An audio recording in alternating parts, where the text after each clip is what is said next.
Guys, we made it. We finally launched our very own Patreon so that you can become a sponsor of Hola, Pato. We've set up different membership tiers so that our supporters can help us with as little as $1 for every episode. This will not only help us a lot, but will allow you to enter exclusive giveaways and gain access to our upcoming Discord. And we say upcoming because we're still trying to figure out how that works. Jesus Christ.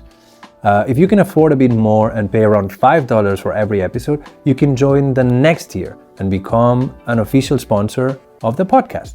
Sponsors will enjoy all the benefits of a supporter, plus exclusive discount codes for upcoming merch drops, and of course, be credited in every episode. And last but not least, the hardcore fans out there, like my mom and like my auntie, they can now subscribe to the top tier and become a producer of the show.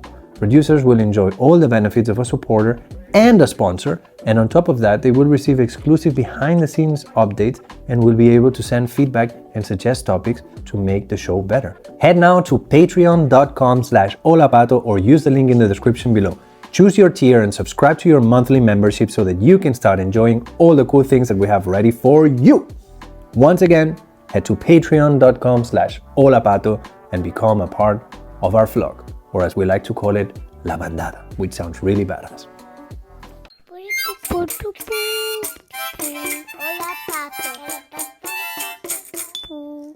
I've talked many times about the contribution of AKA into the tattoo industry, especially in Berlin, but I think one could argue worldwide too, right?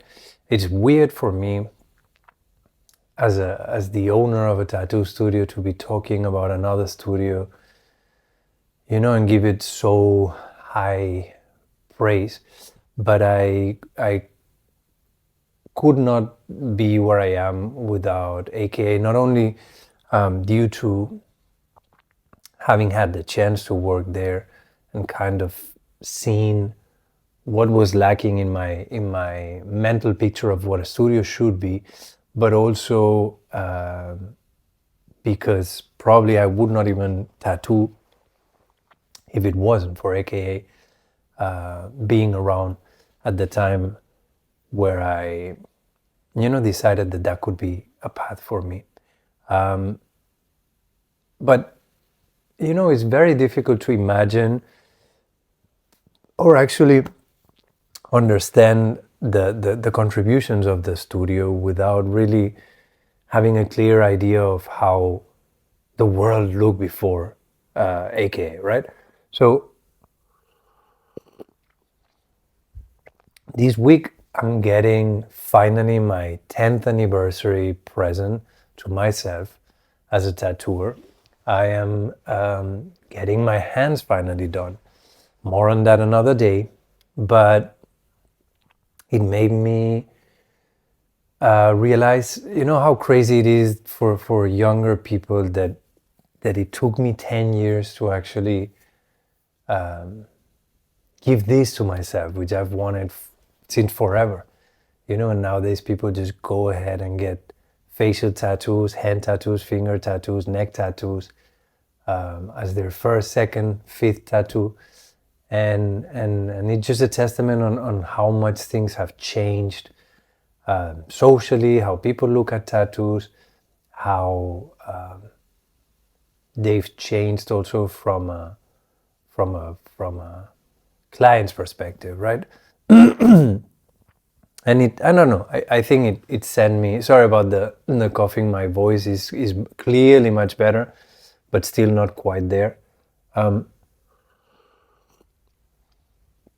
So yeah, I think reaching this milestone has essentially sent me, how do you call it, like into down memory lane, thinking a little bit about the time when I started, right? I moved to Berlin, I think 12 years ago, if I'm not mistaken, in February, I want to say, of 2011. And it took me kind of a year, like, this is a long story for another day, but I did not plan to stay that long, obviously, like no one in Berlin. People end up, in a 12-year long party in the city. I was just coming for, I don't know, I thought maybe between 6 months, maximum a year. And yeah, I ended up staying. So past the first year, I did not really have a plan on what I would do in Berlin. And I didn't have the language skills that I needed to fall back on my line of work, let's say, what I used to do in Barcelona, which was art direction, right?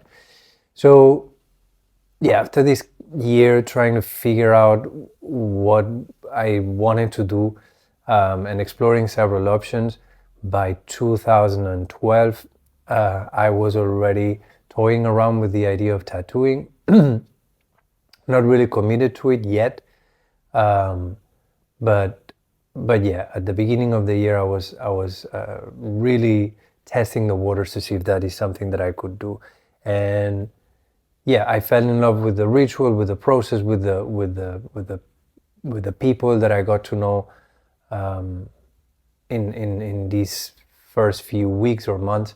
So I decided to pursue it more seriously, and it wasn't until the end of 2013 when arguably way too soon I got the opportunity to becoming a resident of a really small studio that was opening. Yeah, and so essentially when I say, yeah, I was thinking now, shout out Mauro, shout out Studio 2701, Salon 2701, sorry. But yeah, so essentially when people ask me like, how long have you been tattooing? I don't count this kind of weird year figuring things out. I decided to celebrate my 10th anniversary as a professional tattooer. So I look around, and it doesn't sound that crazy, right? It's only 10 years. I mean, I know a lot of young people listen to this, and I think 10 years for them is a lot. But to me, it's not that much. But in tattoo years, it feels like 25 or 30 years. I don't know. The city and the landscape have changed completely since the year I started. A little bit of the online presence that we have today kind of started back then, right? I could see, by being in Berlin, I could see through the internet that around me somewhere were incredible things happening in tattoos, and a little bit the same, I don't know, like pathways that we have nowadays is the ones that we had back in the day. I mean, Facebook was still a thing. Instagram was kind of starting. Hashtags were huge, and it was the best way to know the new hashtags that you have to look out for. Was the best way to come across the work of incredible tattooers. And I kept on seeing everything that people send me, like, whoa, look at this. This doesn't even look like a tattoo. A lot of those things were in Berlin, but nowhere to fucking be found. I have the feeling that online everything was thriving, but offline contemporary tattooing was absolutely in the shadows. I have the feeling before AKA was the first, like, opened up the first space where they kind of converged this idea of contemporary tattooing with the idea of your neighborhood's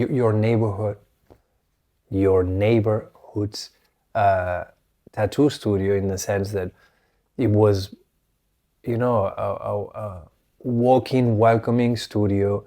You could access it from a ground floor. You didn't have to go to obscure corridors and through like staircases to what was supposed to be a private flat.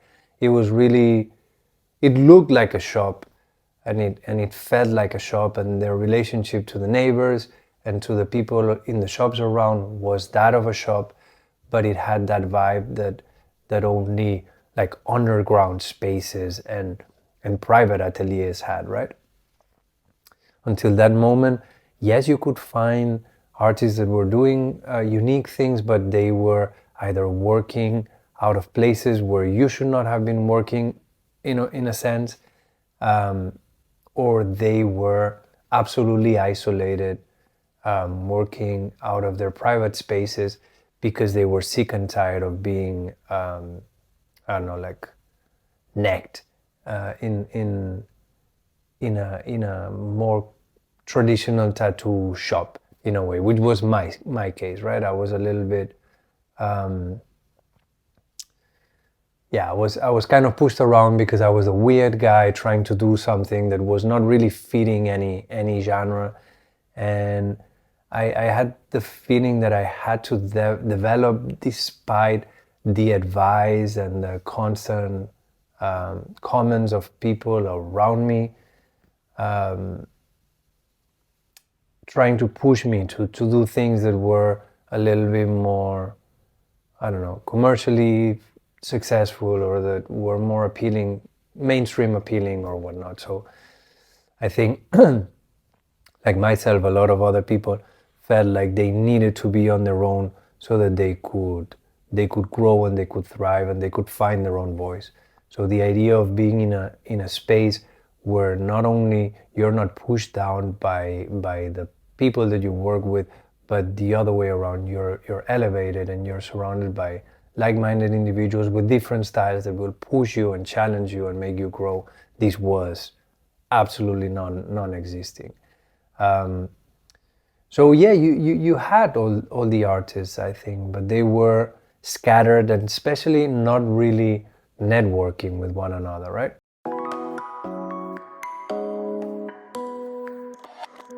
Today's episode is brought to you by Skillshare. Skillshare is the online learning community that's helped millions to learn cutting-edge skills, network with peers, and find new opportunities to launch their careers.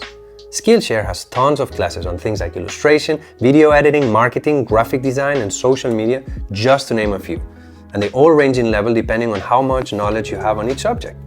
Most of the classes offered at Skillshare are under 60 minutes, and their catalog is always growing with new premium classes by top-tier teachers, including a few celebrities. Sign up for Skillshare and start learning today. And as a special offer for our listeners, you can now get a 30% off your annual Skillshare membership by clicking the link in the description below and using the promo code annual30AFF. That is promo code annual, the number 30AFF. Our new sponsor, Cake, is finally here, and I'm gonna try not to laugh because I'm 12. I'm really excited about this one. I don't know that I've told the story ever, but you guys know how I met my wife? The day I arrived to Berlin, I was supposed to crash on a friend's couch, and his roommate opened the door and gave me the biggest hug. And that coming from a German girl, crazy. That was it for me. We've been together ever since. That was, 12 years ago? Do you wanna know what has kept us going all these years? What's the key to a happy marriage? Communication. It's actually communication, but something that definitely helps is keeping things fun in the bedroom. That can never harm, right? But how can you do that after so many years when life gets complicated and you're exhausted and frankly out of shape? Well, Cake has you covered. Cake is on a mission to help the world have more fun sex with their awesome products tailored to helping couples try something new, fun, and different every single time. But not only they help you and your partner, Cake also has your back when you need some me time with formulations, toys, and specialty products designed to try a specific new sexual experience every time you go on a date with yourself. Visit hellocake.com or use the link in the description below to find out why 84% of their customers directly attribute Cake products to a better sex life. That's hellocake.com.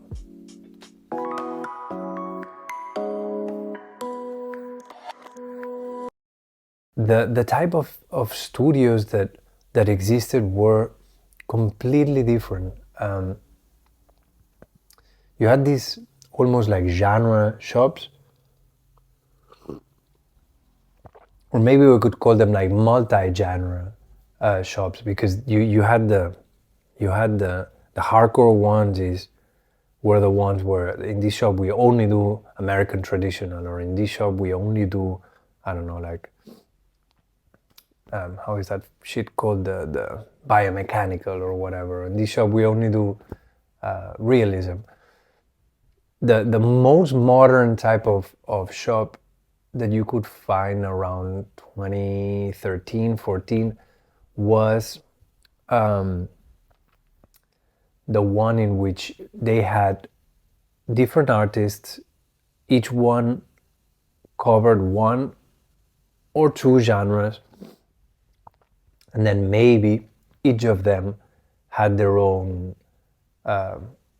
personal style, they used to call them. And yeah, you had usually the combination was someone that made how did they call it, like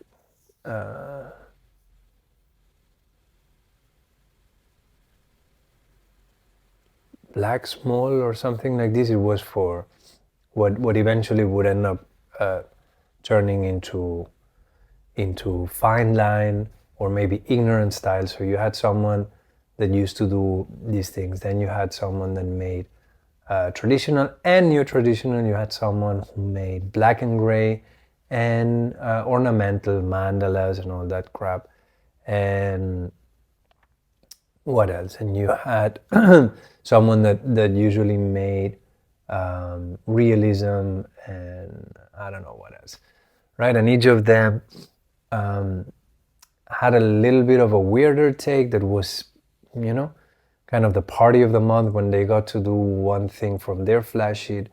And for the most part, it was reserved for trading with other tattooers or tattooing friends or stuff like that. So if you were keen on developing your own style or voice or having like a consistent body of work, you were always seen like the disaster at the studio, in the sense that you were the one that was the least busy. You were the one that seemed like couldn't make an effort for the well-being of the shop. Of course, shops that operated with percentage and that profit only when you're working out of your percentage, right? So it felt like you were being kind of selfish because of not wanting to do things that were more mainstream appealing, and that was in a way affecting the growth of the studio and the possibility to invest in new equipment and new material and whatnot. So I feel like because of being always that artsy guy in a lot of shops is why I started to gravitate so much towards management, because I felt like, look, I'm not the grinder here, not that I cannot work my ass off, but it's just what I do cannot be sold like hot dogs. So I always try to bring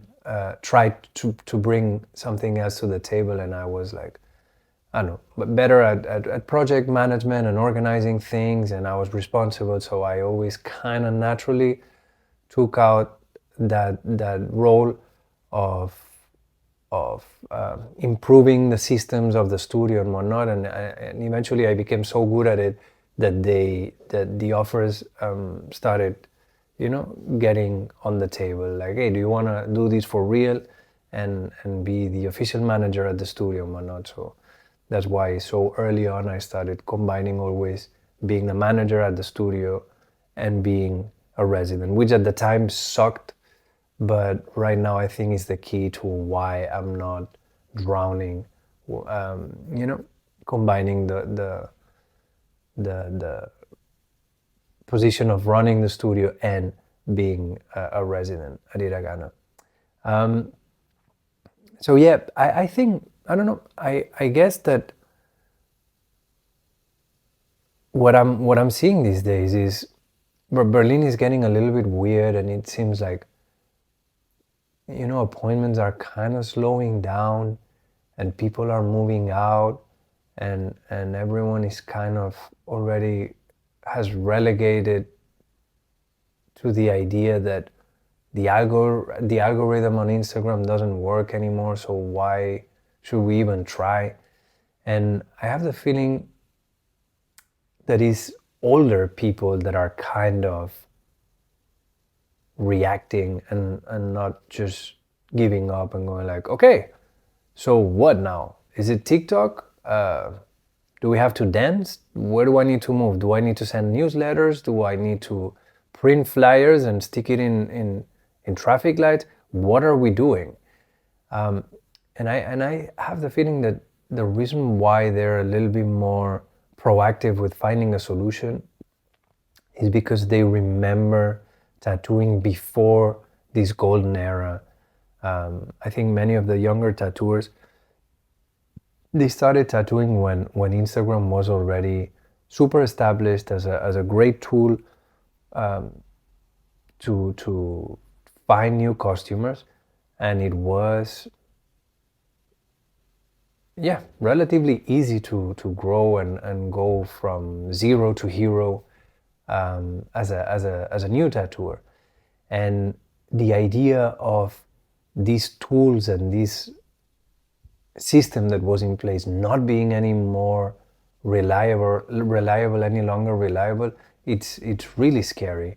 We walk into the unknown, the dark hole. And from someone that was here from before all that was in place, there was life. I mean, it wasn't as good, but it had also great moments. And the hustle was there also in the heights of Instagram. It also brought a lot of effective but really annoying things. So I don't know. People have been getting tattoos for thousands of years. They will continue. This will still all be around once Instagram disappears.